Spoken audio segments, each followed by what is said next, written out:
Welcome to the Five. The same five questions, a completely different experience every time. I met today's guest in a hot tub about 4 years ago, and we all come to realize that we're from the same state, even though we were in a different state when we all met. And we became really good friends, and I didn't realize that day that my life was going to be changed forever by these people, because I found probably the best friend group I've ever met in my life. So how about you introduce yourself and tell us a little bit about yourself? I'm Kate. I am from Tennessee. And at the time when I met Brad, I was kind of like a new nerd, and I didn't really have a large friend group. And like Brad said, I didn't even know what a meaningful connection our friend group would make for my life. And I'm so thankful to our friendship and to be on your podcast and to share my stories, a lot of which probably have you in them at this point. Yeah. Okay, I'm really excited to get this started. So first question is, what's the weirdest thing that's ever happened to you? This is the one that I struggled with the most um, because I have a very high threshold for weird. So when I think about the weirdest thing that's ever happened to me, there was one time somebody stalked me and did push-ups outside my house. There's, just random small stories, but when I really had to think, I think the best one I have is when I almost got sued for a online game that I was partaking in that involves horses. It was a horse online sim game where we just drew horses online, kind of like Neopets or like Horse or that kind of realm for those of you who are familiar. But I got a cease and desist letter right before DragonCon, actually, that I was going to get sued for ripping off someone else's idea online. And I had a small team of just friends that were my admin, and they all got the cease and desist as well. And I was 19, 20, and thought, my life is over. Over an online horse game that I run. And turns out just about any lawyer will write a cease and desist. So I ended up not getting sued. But for a good 48 hours until I spoke to a lawyer, I was freaking out and couldn't really explain to anyone why I was freaking out because it was so embarrassing to show my horse girl heritage that, I was like, I'm getting sued, but I can't really explain it because it's embarrassing. That's really weird, and I've known you for a while now, and we share a lot together, and I haven't got to hear that story, so I'm glad I got to hear it today. I was like, I got to think of one for the weird because, like I said, I have a high threshold for weird. So I was like, I don't even really know. Now, I've probably heard your next story because it is what is the scariest thing that's ever happened to you, but I think it's time the world gets to hear this story. So, Yep, if you've met me, I've told this story because it's a great conversation starter at dinner parties. let's hear it. What's the scariest thing that has ever happened to you? So, I was kidnapped. And I should preface this by saying the definition of kidnapping is being held against your will, and that I was really young at the time and not very bright. So when I tell you guys the details of this story, just keep that in mind, that I was and continue to be very gullible. And if you do have a van with candy, essentially I will get in it. So back when I was about 19, there was this club that was 18 and up that we went to all the time. And this guy met me there, or I ran into him at this club. I got his number. I thought he was very handsome, very, very good looking. And I get his number and we start talking. I don't end up seeing this person again for 2 weeks, but because I'm texting him every day for 2 weeks following this encounter, I'm thinking, I know this person. We know each other. So when 2 weeks later, when my friend gets me in a bad situation where I'm ending up at somebody's house and she's hooking up with the guy, and I'm just sitting there like, and there's no Uber at this point. There's no Lyft, and I'm 19, so I can't call a taxi. I can't call my parents. So what do? I tell the guy that I've been talking to for 2 weeks, oh, this is so awful, and I wish I had I just want to go home. And he goes, do you want me to come pick you up? And I'm like, my hero. And I go, yes, this is where I'm at. Please come get me. And he later shows up. I get in the car. I'm like, thank you, thank you, thank you. My house is just 10 minutes that way. And he pulls out of the driveway and goes, I'm not your fucking chauffeur. I didn't drive all this way just to be your goddamn chauffeur, and locks the doors. And I went, okay, I think I'm in danger. And so he starts driving, and I go, oh, where do you want to go then? Now, granted, at this point, we had closed down the club. We were now at a different person's house. It's 3 a.m. There's nowhere that's open. And I'm like, let's go to Waffle House. Let's please go to a public place. And he goes, no, we're going to my apartment. And I'm like, okay, great. So he's going to rape and murder me. That's my brain. I'm like, okay, rape and murder, maybe just rape, maybe not murder. Let's find out. So we get to his apartment. I've memorized his address because it's in the GPS. I memorized like my surroundings, and I realized that he lives in a really bad part of town.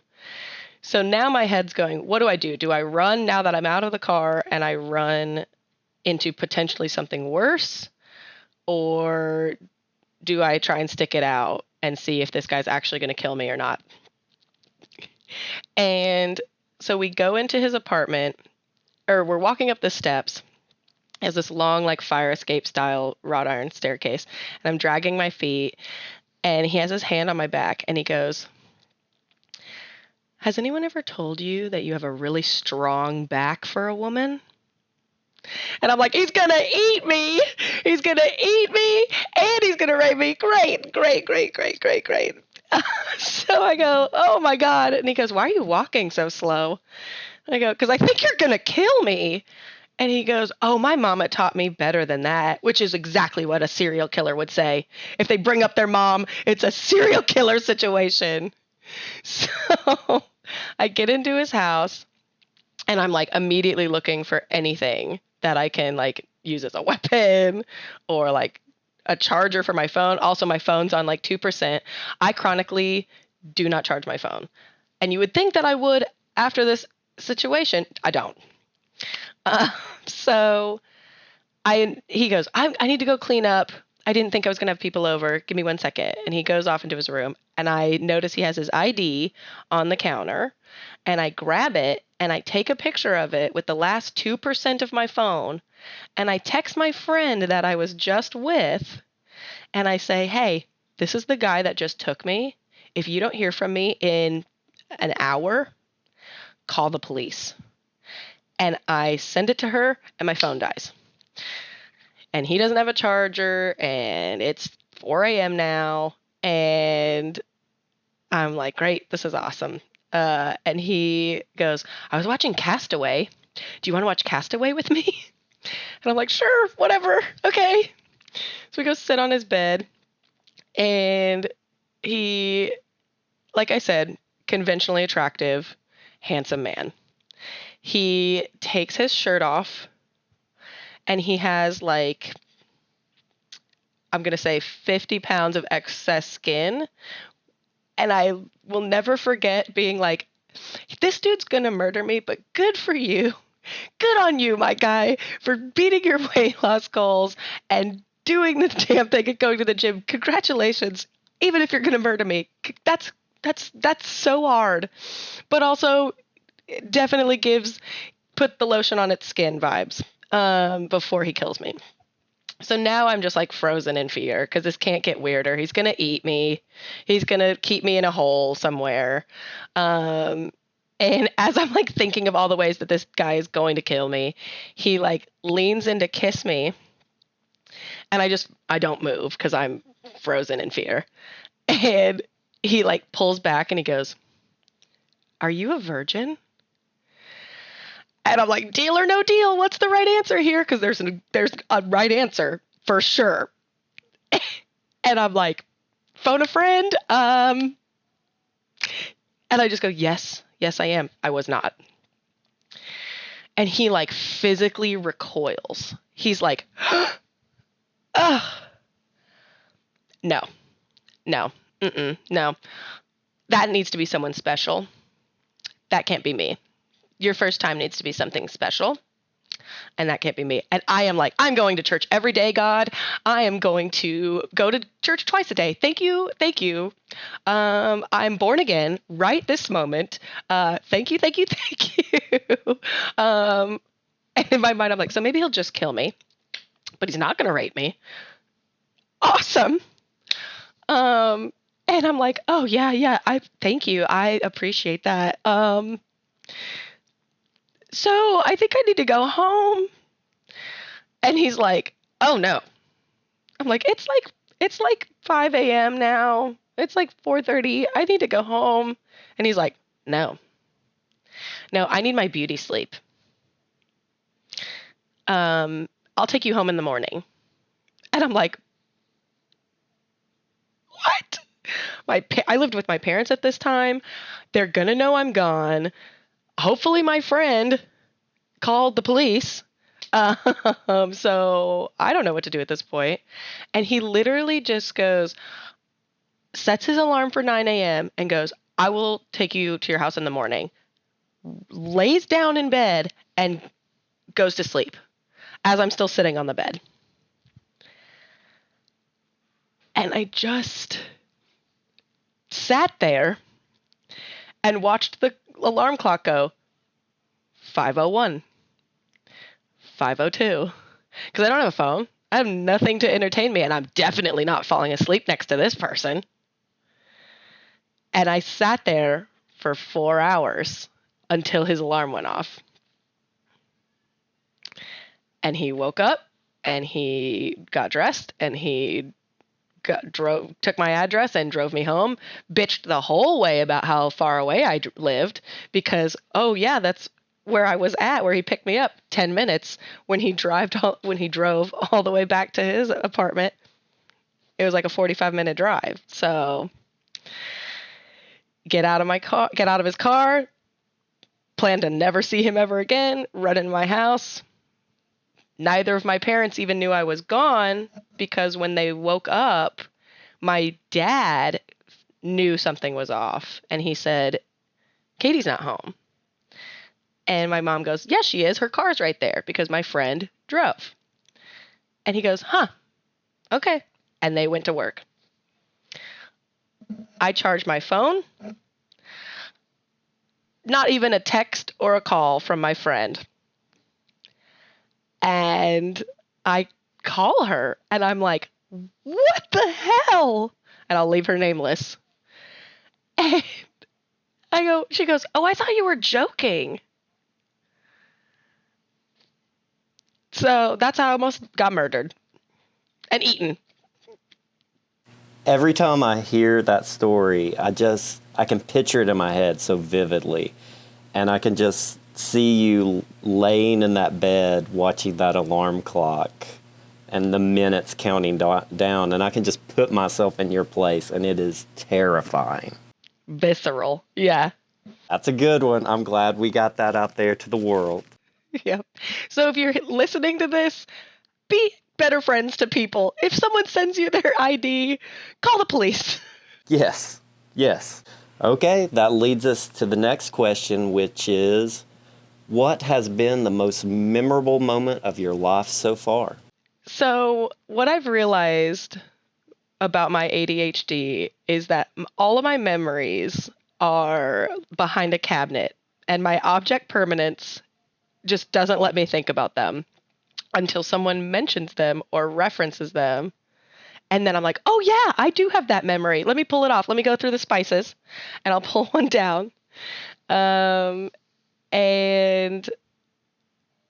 so I can't really say that it's the most memorable, but by definition, the thing that I remember the most is the first time I ever went to Dragon Con and how monumental that was to me as a person. How I met Christy and Jessica is that they worked for my dad. And when I decided to take a summer job working for my dad, he was like, you need to meet them. They're just like you. You're going to really enjoy hanging out with them. They're like my adopted daughters. And they were really nerdy. And my dad and I were pretty nerdy. But at that point in time in my life, I was on the path to be a sorority girl in nursing school, doing the whole I look like the part. So, and I meet Christy and Jessica, and within literally like 2 weeks of becoming friends with them, they were like, "Do you want to go to Dragon Con?" And I'm like, "Is that like a Trekkie thing? Like the Trekkie conventions?" And then they're like, "Okay, all right, okay, just come." And I'm like, okay, sure, I'll go. They're like, it's 5 days. And I'm like, oh, okay. I don't even know you guys that well, but sounds great. And we go, and the entire time until pretty much the end of the convention, I'm like, nobody take any photos of me. Nobody take any photos of me. I don't want my normal friends to find out that I go to these things. And I think about that all the time, about how my normal friends, how the people I was referencing when I said that, I don't speak to a single one of them anymore. All of my real friends are my Dragon Con friends. That's my family. And I remember from the beginning of the con being like, no one tag me, no one tag me. And then the end of the con being like, this is the best thing I've ever been to in my life. And you guys are the best, closest friends I could ever have. It's amazing when your authentic self can come out and other people appreciate it. Yep, exactly. So I think about that all the time. That is an amazing experience. It's one of those that I tell everybody. I can tell you about Dragon Con, but until you go, you'll never fully understand it. Exactly. Well, we're on to the next question then. And this one's the hard one. What's the saddest thing that's ever happened to you? You know when actors say like they think of one thing and it makes them cry? I knew I had to pull at least one good horse girl story in here. And it is definitely my favorite horse. We had to put him down. And if I think too hard about it, I will cry immediately. Especially because what had happened was he had torn a tendon at a competition. And we did a bunch of rehab. We did stem cell. He went to the vet and like lived there and did a bunch of like, they swam him to get him to, strengthen that tendon, do all these things, paid all this money. And it got to the point where they liked him so much. He was such an amazing animal. That there were sometimes we'd be like, all right, well, I don't think we really need to do one more, or like we can't really afford to do any more treatment. And they'd be like, it's fine, we're just going to do it, because he was like a favorite. And he finally came home, and he was almost completely better, but they couldn't figure out like what exactly was wrong with him, because it was just a little bit off. And they went and ultrasounded him again, and they found out that the skin of his leg had adhered to the tendon. And they went, okay, we're just going to go in, we're just going to separate that. He needs to heal from that, and then he's going to be fine. And it was like right before Christmas, that the way that we had our pasture set up is he was like confined to a small area, and then our other horse got to be free. Well, the other horse, I guess, went behind a tree or like got out of his line of sight, and he just decided that he felt better and he was going to jump out of his enclosure, because he was extremely athletic, and he jumped the fence, completely like tore his other leg, and it was just, they could have rehabbed the new leg, but it was so much worse than the other one that they were like, he might be able to walk and be like a pasture pet, but he really wasn't. That horses have so much personality, and that one wanted to compete, wanted a job. One time I fell off in the ring, and he was like, oh, that was your fault. And he dragged me out of the ring because he couldn't look at me because he was so embarrassed. So unfortunately, it was just so sad because he was so close to being healed. We had done so much, and we still had to put him down at the end. And it gets me every time. Horse girls and their horses, you talk about a bond. That is a bond that people can't understand. Yeah, exactly. So the last thing I want to ask you is, based off your life experience, what is the best advice you can give people out there? You said it earlier, but being your most authentic self. You are only doing yourself a disservice when you put on a front, whether it be to one person or a crowd of people or to everyone. If you can't be genuine, you're just going to make yourself miserable in the long run. And maybe you'll be happy for a couple months being your persona or a couple years being a persona, but if you can't be who you are, you're going to be miserable at the end, because fuck the haters. Really what I'm trying to say. I agree with you so much, and it's a hard lesson that you really have to learn over time. Mm-hmm. Well, I want to just say I appreciate you so much for being on the podcast today, but I want to go further, and I want to say I really appreciate you. I really appreciate that you're my friend, and I love you, and I look forward to so many more stories together. Thank you for having me so much. Thank you for watching. If you enjoyed today's video, please be sure to like and subscribe. You can also take me with you on your daily commute with the podcast version of The Five. Just check out the link in the description or get it wherever you get your podcasts.